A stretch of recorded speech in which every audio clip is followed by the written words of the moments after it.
ये वचन जब मुझे बोले जाते थे आज से 16 साल 15 साल पहले, यीशु मसीह के प्रेम के कारण मैं आमीन तो बोलता था, लेकिन मुझे दिल से यकीन नहीं था कि मेरी इतनी बड़ी प्रॉब्लम्स भी सारी खत्म हो जाएंगी। लेकिन बाइबल कहती वो शक जो दिमाग में हो वो पाप नहीं।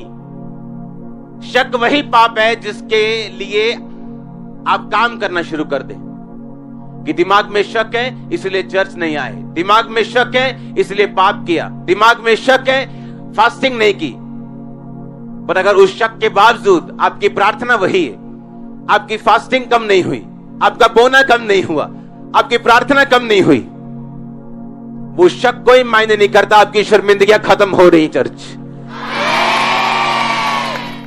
और इस लव स्टोरी की शुरुआत उत्पत्ति से हुई।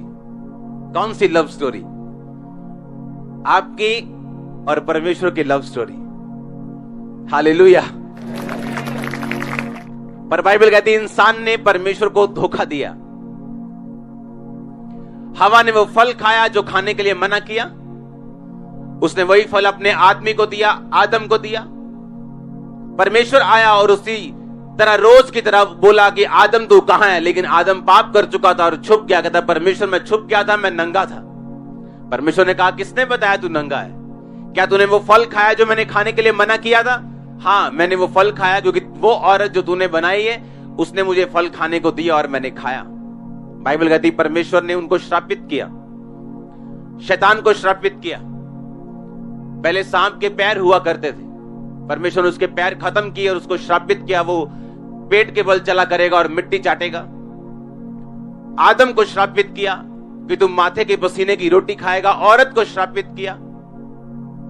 और फिर क्या किया परमेश्वर ने? उसके लिए हम पढ़ेंगे उत्पत्ति। आप उत्पत्ति का 3 बाब पूरा पढ़ेंगे, लेकिन मैं सिर्फ 21 आयत को पढ़ूंगा। और यहोवा परमेश्वर ने आदम और उसकी पत्नी के लिए चमड़े के अंग रखे बनाकर उनको पहना दिए। जब उन दोनों ने पाप किया और परमेश्वर ने उस पाप की सजा दी, लेकिन परमेश्वर ने उनकी शर्मिंदगी को दूर किया और बाइबल कहती है उन्हें चमड़े के अंग रखे बनाकर पहना दिए, क्योंकि वो नंगे थे। बाइबल कहती है और अपने पत्तों से अपना नंगापन वो ढकना चाहते थे। पुराने टाइम में जब एक कोढ़ी को कोढ़ होता था, एक व्यक्ति को कोढ़ होता था, तो उसकी कंडीशन होती थी, उनको आम पब्लिक से बाहर निकाल दिया जाता था। वो अपने परिवार के साथ नहीं रह पा सकता, उसको शहर के बाहर एक अलग जगह पे रहना पड़ता था। दुनिया के साथ कोई संबंध नहीं रख सकता, कोई बिजनेस नहीं कर सकता, उसकी family life, social life, financial life, सारा कुछ खत्म कर दिया जाता था। और अब वो आकर परमेश्वर से मिलता है और परमेश्वर को बोलता है परमेश्वर अगर तू चाहे तो मेरी शर्मिंदगी को क्या कर सकता है? दूर कर सकता है। मेरी शर्मिंदगी को क्या कर सकता है? दूर कर सकता है। अगर तू चाहे तो मुझे शुद्ध कर सकता है। वो शुद्धता, वो चंगाई सिर्फ उसकी शरीर की नहीं थी, वो अपनी पत्नी के पास दोबारा जा सकता था। अगर शादीशुदा नहीं था तो अपनी मां के पास दोबारा जा सकता था, अपने बाप से दोबारा मिल सकता था, अपने बिजनेस को, अपनी जॉब को दोबारा कर सकता था। जो समाज से उसको रिजेक्शन मिली, उस समाज में वो दोबारा जाकर अपनी इज्जत भरी जिंदगी जी सकता था। यही शैतान का काम है, वो आपको शर्मिंदा करने के लिए आता है, आपको शर्मिंदा करने के लिए आता है। उसका काम है आपको शर्मिंदा करना, आपके परिवार में ऐसी घटनाएं करना, आपके यूथ में ऐसी घटनाएं करना, आपके फाइनेंस में ऐसे काम करना, आपके शरीर में ऐसे काम करना कि आप जवान हैं लेकिन आपका आधा टाइम हॉस्पिटल्स में गुजर रहा है। आप में कोई कमी नहीं लेकिन आपका पति आपकी सुनता नहीं। आप में कोई कमी नहीं लेकिन आपकी पत्नी आपके साथ नहीं। आप ज्यादा इंटेलिजेंट है अपने फेलो ब्रदर्स से, अपने दोस्तों से, लेकिन आप नाकामयाब है। आपकी कोई कमी नहीं, आप बड़े दिल के अच्छे हैं, लेकिन आपको रिजेक्शन मिल रही, बार बार आपको रिजेक्ट किया जा रहा है, क्योंकि यह शैतान का काम है। उस कोढ़ी ने कहा परमेश्वर अगर तू चाहे तो मेरी शर्मिंदगी दूर कर सकता है, अगर तू चाहे तो मेरे फाइनेंस की शर्मिंदगी दूर कर सकता है, मेरे शरीर की शर्मिंदगी दूर कर सकता है, मेरे परिवार की शर्मिंदगी दूर कर सकता है, मेरी इमोशनल स्ट्रेस को खत्म कर सकता है। अगर तू चाहे तो मुझे शुद्ध कर सकता है।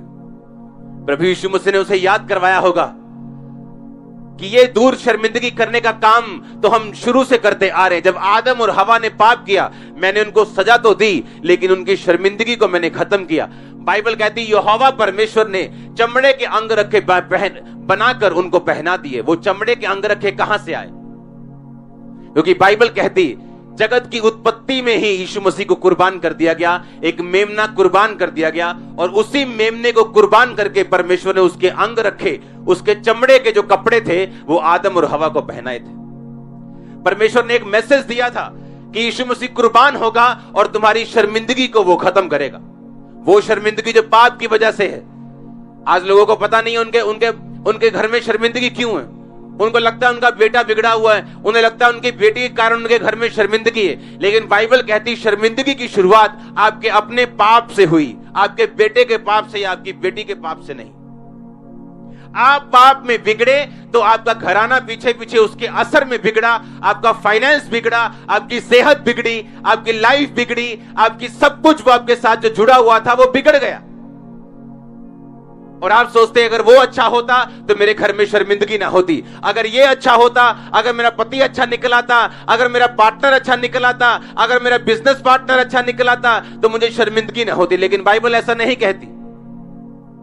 बाइबल कहती आदम और हवा के पाप के कारण उन्हें शर्मिंदगी सहनी पड़ी और उन्होंने परमेश्वर को बोला परमेश्वर हम शर्मिंदा हैं, हम तेरे सामने नहीं आ सकते, हम नंगे हैं। परमेश्वर ने उनको पाप का असर उनको दिया, उनको सजा दी, लेकिन बाद में यह भी किया कि यीशु मसीह को कुर्बान किया, एक मेमना कुर्बान किया और उसके कपड़े उसको पहनाकर उसकी शर्मिंदगी को ढक दिया। यीशु मसीह की कुर्बानी का मैसेज तो परमेश्वर शुरू से देता आया है। उसने नए नियम में नहीं दिया, पुराने नियम से वो बताता आया है कि अगर तुम अपनी शर्मिंदगियों से आजाद होना चाहोगे तो तुम्हें यीशु मसीह पे विश्वास करना पड़ेगा और उसी से अपने आप को ढकना पड़ेगा। उस निष्कलंक मेमने से तुमको अपने आप को ढकना पड़ेगा। इसलिए वो कोढ़ी जब परमेश्वर के पास आया तो परमेश्वर ने कहा हां मैं ये चाहता हूं, तू क्या हो जा, शुद्ध हो जा, क्योंकि शुरू से मैं यही चाहता आया हूं। मैंने आदम और हवा को वो अंग रखे, पहनाए, उस चमड़े के कपड़े पहनाए और उनके नंगेपन को, उनकी शर्मिंदगी को मैंने ढक दिया। और बाइबल कहती जैसे ही परमेश्वर ने उस कोढ़ी को छुआ उसका कोढ़ खत्म हुआ। अब जब कोढ़ खत्म हुआ होगा वो अपने घर वापस गया होगा, वो अपने फाइनेंस में वापस गया होगा, अपनी जॉब में, अपने बिजनेस में वापस गया होगा, अपने परिवार में वापस गया होगा, अपने रोजमर्रा के कामों में वापस गया होगा। और परमेश्वर ने उस